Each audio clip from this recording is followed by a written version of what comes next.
Joan is 13 when Saints Margaret, Catherine and Michel appear, ordering her to free France from the invaders and to lead the Dauphin to the throne. These are the parents of Joan, played by Jeanne and George Méliès. They are a poor family and they love their daughter with all their hearts. And there she is. There is her uncle as well, also played by George Méliès, who asks her not to abandon her family and to stay in the village. Torn between family and destiny, Joan is called away by the voices that guide her and decides to leave and fight for her country. At the gate of the fortified city of Vaucouleurs, there is a soldier on guard. He wears helmet, halberd, and colored tights. Joan begs him to admit her as she wants to explain her purpose to the master of the castle and ask for his help.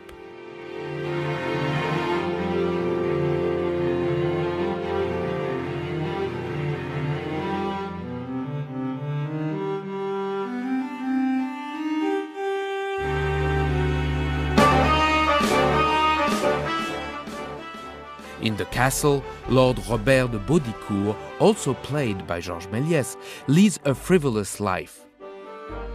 Joan enters and tries to convince him of the importance of her plan. He is incredulous at first and invites her to join his festivities. But this is no time to revel, as we must quickly take up our weapon to defend the country. Convinced, Baudricourt gives his sword to Joan and entrusts her with an army.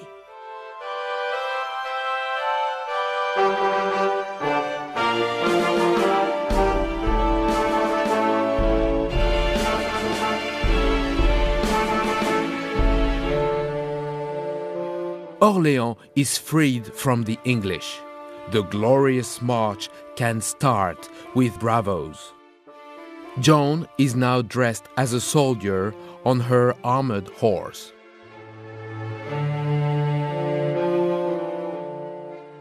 And here comes the endless march, with Virgin Joan now leading a huge army. As a matter of fact, this superfilm production was unable to afford many extras, so it is always the same actors and extras that walk behind the set and before our eyes, and again, and again, and again, and again, and always.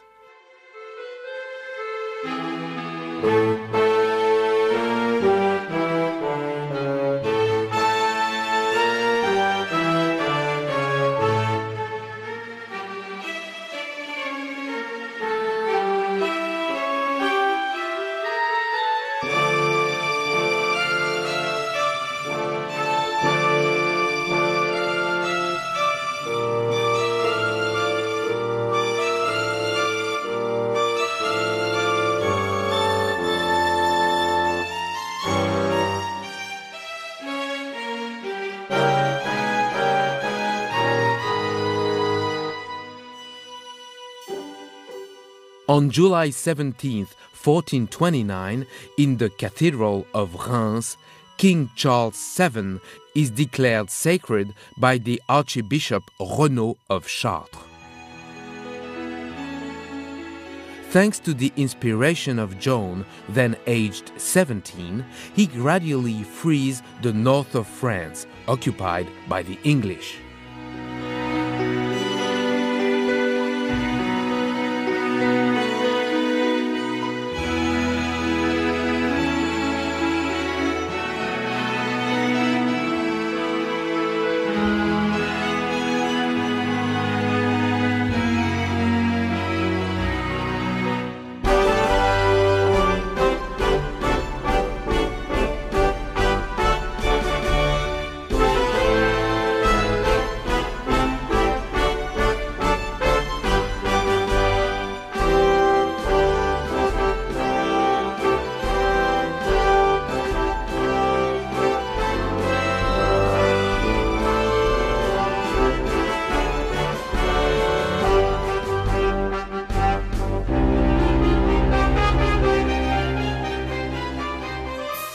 We are in front of the castle of Compiègne.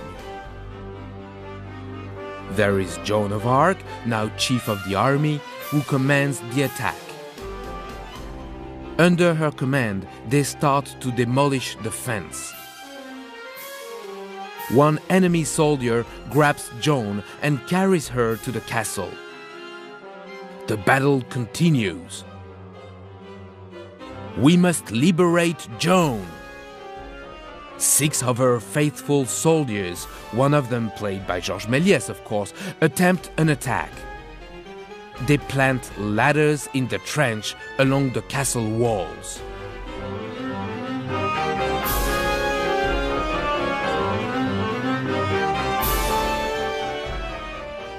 There are gunshots from every direction, but the soldiers continue to fight despite the shooting and the projectiles that fall everywhere.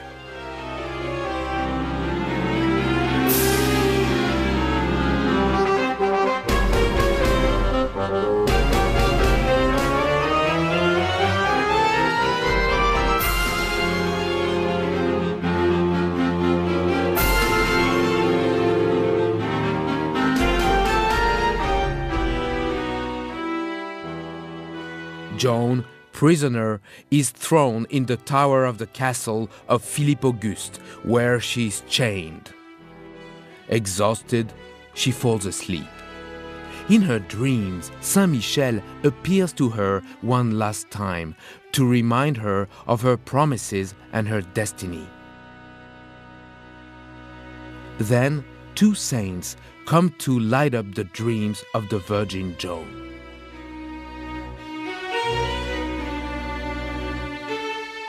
When Joan is awakened, her jailers come in and order her to follow them.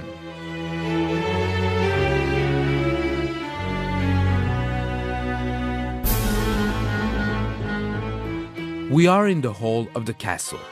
In the center of the scene, the executioner stands beside the blaze. On the left sits Bishop Cochon and his associates, a priest and 2 penitent monks behind the judges. Cochon reads the charges to Joan. Joan is a good Christian, but she's accused of having dressed as a man, leaving her parents without their permission, and following God's judgment instead of the church's. The voices that guided her were inspired by the devil. Joan is defending herself, so Cochon orders her to sign a retraction. Joan refuses, throws the quill on the floor, and calls to the heavens that have always guided her towards truth and justice. On the love or the hate that God has for the English, I do not know, but I am convinced that they will be expelled from France except for those that die on this ground, said Joan of Arc during her trial, March 15, 1431.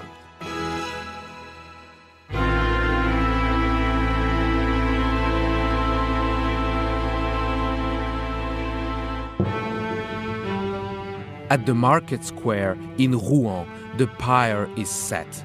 On the stake, the words "relapsed heretic."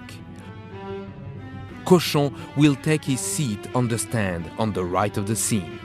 Joan walks toward her torture. She climbs up the pyre and is tied to the posts. For reasons of medieval copyright, we can also see a little sign indicating George Méliès Paris at the bottom right of the image.